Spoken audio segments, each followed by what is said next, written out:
யாழ்ப்பாணம் லைப்ரரியை பற்றி நீங்கள் கதைத்திருந்தீர்கள். 100 மில்லியன் ஒதுக்கி இருக்கிறதாக. அந்த 100 மில்லியன் என்பது மொத்த கேபிட்டல் டோட்டல் எக்ஸ்பெண்டிச்சரிலே அது மொத்தம் 1315 மில்லியன். அதிலே யாழ்ப்பாணம் லைப்ரரிக்கு ஒதுக்கப்பட்டது 0.0076%. பிச்சை போடுவது போன்று யாழ்ப்பாணத்துக்கு ஒரு 100 மில்லியனை ஒதுக்கி இருக்கிறீர்கள், பரவாயில்லை. அதுக்கு பிறகு பார்ப்போம், உள்ளூர் வீதிகளை வடக்கு வீதிகளை நீங்கள் தருவதற்காக 5000 மில்லியன் ஒதுக்கி இருக்கிறீர்கள். இந்த புத்தகம் அவ்வளவற்றையும் வீடு கொண்டு சென்று வடிவாக படித்திருக்கிறேன். 5000 மில்லியன் தருவதாக சொல்லியிருக்கிறீர்கள், நன்றி, நாங்கள் அதுக்கு சந்தோஷப்படுகிறோம். ஆனால் டோட்டல் கேபிட்டல் எக்ஸ்பெண்டிச்சரிலே அவை 0.38%. அது ஒரு பிச்சை, தமிழனுக்கு போட்ட பிச்சை. ஏனென்றால் உங்களுக்கே தெரியும், உள்ளூராட்சி சபை தேர்தல் வரை இருக்கிறது, அது தவிர மாகாண சபை தேர்தல் இருக்கிறது. ஆகவே பட்ஜெட்டிலே எதிர்கட்சியை குத்துவதற்காக நீங்கள் எங்களுடைய லைப்ரரியை பாவித்திருக்கிறீர்கள் தவிர நீங்கள் எங்களுக்கு தந்தது 0.007%. சரி, அதையும் வேண்டாம்.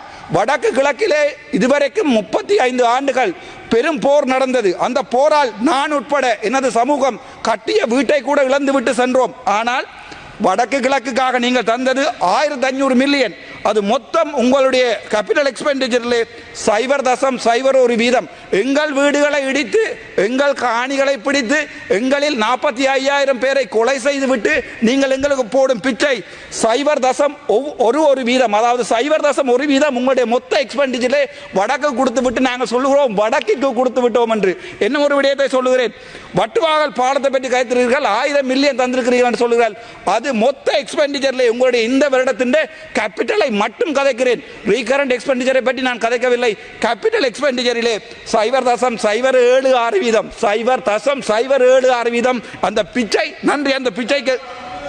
அந்த பிச்சைக்கு எங்களுக்கு நன்றி, கதைப்போம். அதே மாதிரி சரி, சுகாதாரத்துறையை எடுத்து பார்ப்போம். சுகாதாரத்துறையிலாவது எங்களுக்கு ஏதாவது பிச்சை போட்டு இருக்கிறீர்களா என்று. அந்த சுகாதாரத்துறையிலே மொத்தமாக 382 பில்லியன் உங்களுடைய மொத்த கேபிட்டல் எக்ஸ்பெண்டிச்சர். ஆனால் அதிலே வடக்கு கிழக்குக்கு நீங்கள் தந்திருப்பது, வடக்கிலே ஒரே ஒரு ப்ரொஜெக்ட் மட்டும் தான் செய்திருக்கிறீர்கள், PHSCP எனப்படுகின்ற ப்ரொஜெக்ட். அதுக்கு நீங்கள் தந்திருப்பது எங்களுக்கு 0.66%. உங்களுடைய பிச்சை எந்த அளவிலே இருக்கிறது என்ற இதில் பார்த்துக் கொள்ளுங்கள். அதற்கு பிறகு கிழக்குக்கு நீங்கள் கொடுத்திருக்கிற பிச்சை 0.8%. தமிழன் பிச்சை எடுப்பதற்கு தயாராக இல்லை என்பதை உங்களுக்கு சொல்லுகிறேன். எனது சகோதரர்கள் வெளிநாட்டில் இருக்கிறார்கள், முடிந்தால் உங்களால் பிரிவென்ஷன் ஆஃப் டெரரிசம் ஆக்ட் எனப்படுகின்ற அந்த சட்டத்தை எடுத்து விடுங்கள். நாங்கள் கொண்டு வருகிறோம் உங்களுக்கு பில்லியன் ட்ரில்லியன் கணக்கான பணம். எனது சகோதரம் உங்களுக்கு கொண்டு வரும், நாங்கள் போடுகிறோம் பிச்சை. நாங்கள் இந்தியாவுடன் பிச்சை எடுப்போம், சைனாவுடன் பிச்சை எடுப்போம். எடுத்த பிச்சையிலே ஒரு 0.01% பிச்சையை தான் எங்களுக்கு போடுவோம். அந்த பிச்சையை ஜனாதிபதி அவர்கள் வந்து சொல்லுவார், இந்த வடக்கு மாகாணத்துக்கு பிச்சை போட்டிருக்கேன். பிச்சையிலும் பிச்சை எடுப்பானாம், ஆண்டி பிச்சை, அதுக்கு பிறகு போடுவானாம் ஒரு பிச்சை. இது ஒரு கேவலமான சிலையா. எங்களுக்கு இது சரியான மனவருத்தம். நான் எங்களுடைய அரசாங்கத்தின் இந்த வரவு செலவு திட்டத்தில் மிகவும் எதிர்பார்ப்போடு இருந்தவன். சரி, அது வேண்டாம், பரவாயில்லை. என்ன ஒன்றை சொல்லுகிறேன், யாழ்ப்பாணத்திலே இண்டஸ்ட்ரியல் பார்க் கட்டுகிறீர்களா? 300 மில்லியன், மொத்தம் 500லே 3 இடங்கள், அதுல 300 மில்லியன் இருக்கிறதா? அது எவ்வளவு தெரியுமா? மொத்த உங்கண்ட கைத்தொழிலுக்கு போட்ட அந்த மொத்த செலவினத்தின் 1.54%. நாங்கள் கேகேஸை நாங்கள் கட்டுகிறோம், தமிழன் கட்டுகிறான். கேகேஸை முடிந்தால் கேகேஸை எங்களிடம் தாருங்கள், தமிழர் கட்டுகிறோம். நாங்கள் உங்களுக்கு கட்டி நாங்கள் சீமெந்து செய்திருக்கிறோம். நாங்கள் உங்களுக்கு கிண்ணியாவில் இருந்து ஒரு காலத்திலே கரும்பு தந்தோம். நாங்கள் உங்களுக்கு வடமானத்திலிருந்து சீமெந்து தந்தோம். நாங்கள் உங்களுக்கு ஆணையரவிலிருந்து எல்லாவற்றையுமே தந்தோம். எங்களுடைய உதிரங்கள் முடுக்க எடுத்து எங்களுடைய இனத்தை அழித்து போட்டு நீங்கள் இப்போது எங்களுக்கு தருவது என்பது சொல்ல தெரியுமா? 0.0 அளவிலான உங்களுடைய பிச்சை. அந்த பிச்சை தான் உங்களுடைய பட்ஜெட். அதற்காகத்தான் எங்களுடைய வாக்குகள் உங்களுக்கு வேணுமென்றால் எனது தமிழ் மண் பிழையாக போட்ட 3 வாக்குகளால் இன்றைக்கு ஒரு பேப்பர் கூட வாசிக்க தெரியாத MP மேரத்தான் கொடுத்திருக்கிறார்கள் எங்களுடைய தமிழ் மண். ஏனென்றால் அனுரகுமார திசாநாயக்க இந்த 13லே எங்களுக்கு ஏதாவது செய்வார். 13 நாங்கள் இப்போது சிங்கள மக்களுடனும் தமிழ் மக்களுடன் ஒன்றாகத்தான் வாழ ஆசைப்படுகிறோம். எனது மனதில் இல்லை சிங்கள மக்களை ஒரு எதிரியாக நினைப்பதற்கானால் வந்த முதல் நாளிலிருந்து இந்த ஆசனம் என்னை அவமனித்தது, இன்று வரை என்ன ஒரு எதிரியாகத்தான் பார்த்தது. ஆளுங்கட்சிக்கும் எதிர்கட்சிக்கும் உள்ள அடிவாட்டிலே நாங்கள் தான் அவதிப்படுகிறோம். இன்று நேற்றல்ல, 1948 எங்களுடைய வெள்ளைக்காரருடைய ராஜ்யம் இதை இலங்கையிடம் தந்திரும் போது அவர்கள் சிரித்து விட்டு தான் போயிருப்பார். அவர்களுக்கு தெரியும் சிங்கள இனம் தமிழ் இனம் ஒன்றாக வாழாது, ஏனென்றால் இவர்கள் 2 பேரும் ஒருவரை ஒருவர் அடித்துக் கொள்வார்கள் என்று. ஆனாலும் ஒரு நம்பிக்கை, உங்களுடைய பிச்சையாவது முழுமையாக பாதிக்கலாம் என்றுதான் என்னுடைய ஆசை.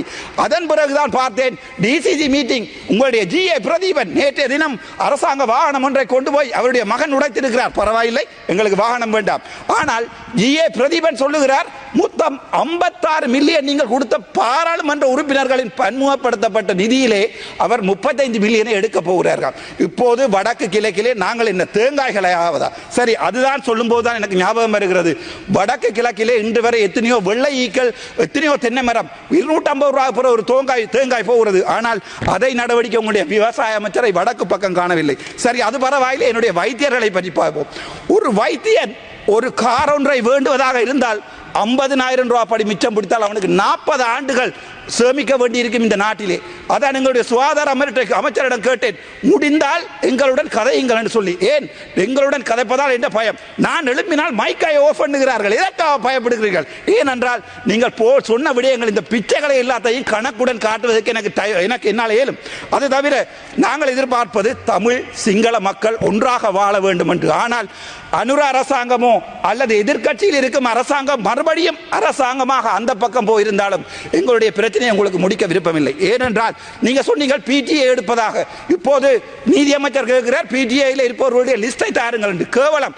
எனது சகோதரர்கள் உங்களுக்கு என்ன ஒன்றை சொல்லுறேன் மம்மிக சிங்களிங்க கமிட்டி அப்பே ஐயால் அக்கலா පනස්පන්දාක් මරුණේ අපේ ජනතාවලින් ඇතුළේ ඉඳන් ඇවිල්ලා. ඒගොල්ලෝ උඩින් ඉඳන් බහැලා නැහැ පළයට.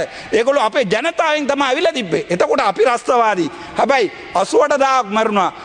මේ කොහෙද දළදා මාලිය බෝම්බය පුපුරුවා. ඕගොල්ලෝ රස්තවාදී නැහැ. ඕගොල්ලෝගේ රෝගණ විජේවීර රස්තවාදී නැහැ. අපේ ප්‍රභාකරන් රස්තවාදී. එක මේක හේතුව අපි දෙමළ ඕගොල්ලෝ සිංහල. හැබැයි අපේ ජෙනරේෂන් එකටත් ඒක උළුවට නැහැ. මගේ හිතේ නැහැ. මාත් එක ඕගොල්ලෝ කණ්ඩ එනවා හැමදාම පාර්ලිමේන්තුවේ. මම කවදා ඕගොල්ලොත් ඒ විදිහට හැසිරෙන්නේ නැහැ. මම දැන් කියන්නම්. ඕගොල්ලෝට ඇත්ත කියන්නේ එම්බිලා කවුරුත් නැහැ. අපේ ඉන්නේ සමහරු දැන් මේ එන්නෙත් නැහැ මේ වෙලාවට. ඒගොල්ලෝ කරන්නේ ඕගොල්ලොත් එකේ ගේම් එකක් ගාලා අපේ මිනිසුන්ට කියනවා ඔන්න මචං අපි දෙමළල කොමරි ගන්නවා කියලා. එතකොට මම කිව්වොත් පන්සල කඩන්න එපා කියලා. මම ජනතා විරෝධී වෙනවා. ඒගොල්ලෝ ජනතාවේ නායකයා වෙනවා. මම දැන් පපු ඉඳන් කතා කරන්නේ. මේක මට දවස් 77 days I was deprived of speaking on this parliament. but ඒකට කවදාවත් මුකුත් කරලා නැහැ. ඒක ඒට අමතරව Clean Sri Lanka. Well done. Clean Sri Lanka என்று சொல்லி நீங்கள் 5000 மில்லியன் දෙකයි ඔබතුමාට තියෙන්නේ. හරි සර්. Clean Sri Lanka කියලා 5000 மில்லியன் ஒதுக்கி இருக்கிறீர்கள். அது எங்களுடைய லைப்ரரி, எங்களுடைய தேசிய நூலகம், அது ஒரு ஆசியாவிலே மிகப்பெரிய நூலகம். விபுலானந்தர் தொடக்கம் மகாத்மா காந்தி எழுதிய புத்தகங்கள் இருந்த லைப்ரரியை எரித்த உங்களுடைய இனம் எங்களுக்கு போட்ட பிச்சை 1.2%. உங்களுடைய கிளீன் ஸ்ரீலங்காவிலே ஒரு தமிழனும் இல்லை, ஒரு முஸ்லிமும் இல்லை. எங்களுக்கு தந்திருப்பது 1.2% அளவைத்தான் உங்களுடைய கிளீன் ஸ்ரீலங்கா எங்களுக்கு தந்திருக்கிறது. அதாவது மொத்த 5000 மில்லியனிலே எங்களுடைய லைப்ரரிக்காக நீங்கள் ஒதுக்கியது 1.2%. அதை விட பரவாயில்லை. இன்னொரு ஜோக் ஒன்றை சொல்லுகிறேன். ரைட். உள்நாட்டில் இடம்பெயர்ந்தவருடைய வீடமைப்புக்கு 1500 மில்லியன் ஒதுக்கியதை போன்று அதே போன்று நீங்கள் உங்களை பார்த்தால் தெரியும் எங்களுடைய தீவகங்களிலே குடிப்பதற்கு தண்ணி இல்லாமல் எங்களுடைய சனம் இறந்து கொண்டிருக்கிறது. நைனாதீவா இருக்கலாம், டெல்ஃப்டா இருக்கலாம், கார்னகரா இருக்கலாம். ஆனால் திரும்பவும் சொல்கிறேன், உங்களுடைய தெற்குக்கான தண்ணி வளங்களுக்காக 61,234 மில்லியன் செலவழித்திருக்கிறீர்கள். அடிஷனலாக 20,000 மில்லியன் ஒதுக்கி இருக்கிறார்கள் தண்ணிக்கு தெற்குக்கு. ஆனால் வடக்குக்கு தண்ணி இல்லை. வடக்கிலே போடப்பட்ட இருநமடை குளம் இப்ப கூட காய்ந்து கொண்டுதான் இருக்கிறது. உங்களுக்கு எங்களுடைய மக்களுடைய வலிகள் தெரியாது. நாங்கள் உண்மையை கதைத்தால் ஜனதா விரோதி. நாங்கள் உண்மையை கதைத்தான். ஆனால் கேம் அடிப்பவர் முழு பேரும் உங்களுக்கு நல்ல பொலிட்டீஷியன்ஸ். நாங்கள் உண்மையை கதைத்தால் அது உங்களுக்கு முதுகு நோவும் அவர்களுக்கு இதயம் நோவும். அதுதான் உண்மை. இன்று வரை நான் சொல்லுகிறேன், எங்களுடைய இன பிரச்சனையை தீர்க்காமல், என்னுடைய இனந்த அழித்தை திரும்ப கட்டி எழுப்பாமல் நாங்கள் ஒருபோதும், நான் நினைக்கிறேன், நாங்கள் ஒருபோதும் இந்த நாட்டிலே நிலையான சமாதானத்தை கொண்டு வர முடியாது. இதே சுத்தியுடன் இருக்கிறேன். இன்று நேற்று நடந்த voting கூட எனக்கு 85% வாக்குகள் இருக்கிறது வடக்கில் இருந்து. முடிந்தால் உங்கள் எம்பி ஒருவரிடம் முடிந்தால் 85% வாக்குகளை பெற்றுக்கொள்ள சொல்லுங்கள். நேற்று யூடியூபில் போட்டிருந்தார்கள் எனக்கு 87% வாக்குகள் இருக்கிறது. ஏனென்றால் உண்மையை கலைப்பவன் තප්පර 20ක් සර්.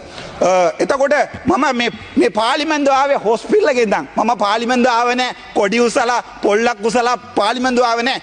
දවස් 91කින් මම ස්වාධීනව ඡන්ද විරුලා මේ පාර්ලිමේන්තුව ආවේ. මම ඉස්සරහට එන්නවා නම් මම ඉස්සරහට මේකෙන් ඉන්නවා නම් මේ හොරු කරන්න ඔක්කොම ටික එළියට එනවා. හැබැයි මට කතා කරන්න වෙලාවක් දුන්නාට ගොඩක් බොහොම සර්.